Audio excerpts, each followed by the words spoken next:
কুরআন মধুর বাণী আমি যখনই শুনি আমার মন ভরে যায়।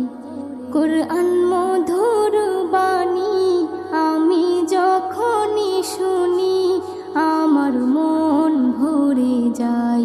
শোনো মুমিন মুসলমান, পড়ে দেখো না কুরআন, কত শান্তি পাওয়া যায়। কুরআন